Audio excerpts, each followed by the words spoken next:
Hello everyone, I am Ma'am Kath and welcome to my YouTube channel. Pag-aralan natin ngayon kung paano mag-add ng integers.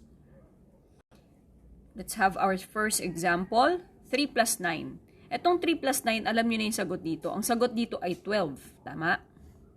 So number 2 naman, 8 plus 11. Ang sagot natin ay 19. Kasi dati na natin itong ginagawa.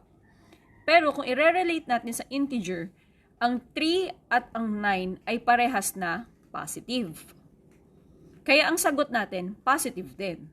Sa number 2 naman, ang 8 at ang 11 ay parehas na positive. Kaya ang sagot natin ay positive din. Okay? So, ibig sabihin, kung parehas ang sign, i-add mo lang sila at ang sagot, yung sign pa rin na ginamit natin kanina. So, positive plus positive, the answer is positive. Okay? Next example. Number 3 and number 4. Negative 2 plus negative 8. Negative 9 plus negative 13. Okay. Gaya ng nasabi natin kanina, kung parehas ang sign, pagsasamahin lang natin at kokopyahin natin yung sign. Look at number 3. Parehas silang negative. So, kung parehas silang negative, ang sagot natin dapat ay negative din. Pagsasamahin natin sila, so 2 plus 8 is 10. So, our answer is negative 10. So, number 4 naman, parehas sila ng sign. Parehas silang negative. So, sa sagot natin, negative din. Pag pinagsama natin yung 9 and 13, so 9 plus 13 is equal to 22. Negative 22. Okay? Next, number 5. Negative 6 plus 2.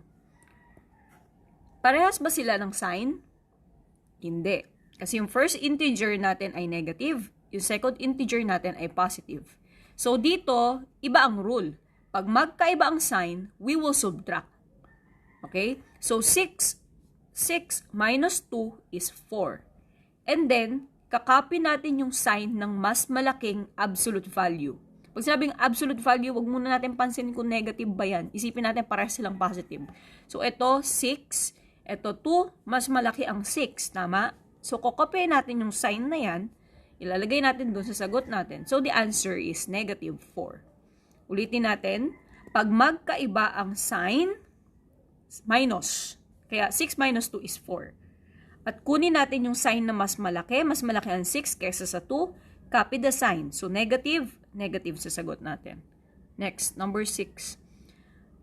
10 plus negative 12. Ang una ay positive, ang pangalawa ay negative. Magkaiba ba sila ng sign? Yes. So, kung magkaiba, magsusubtract tayo. Kung magsusubtract tayo, walang problema unahin natin yung 12. 12 minus 10. So, ang sagot ay 2. Ano ang mas malaki? Yung 10 o yung 12? Yung 12, tama? So, negative yung 12, negative din ang ating magiging sagot.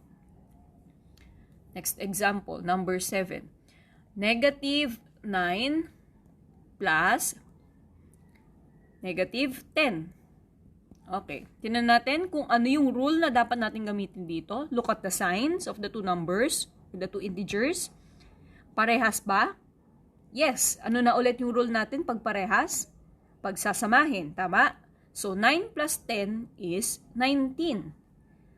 Dahil parehas sila, ang sagot natin, dapat kaparehas din ng sign nilang dalawa.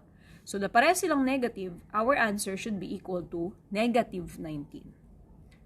Number 8. 11 plus negative 20. Okay.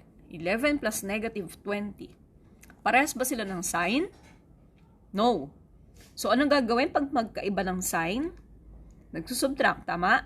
So, subtract natin. 20 minus 11 is 9. Ano ang mas malaki? Yung 20 o yung 11? Yung 20, tama? So, ibig sabihin, sa sagot natin, dapat kopyahin natin yung sign ng 20. So, the answer is negative 9.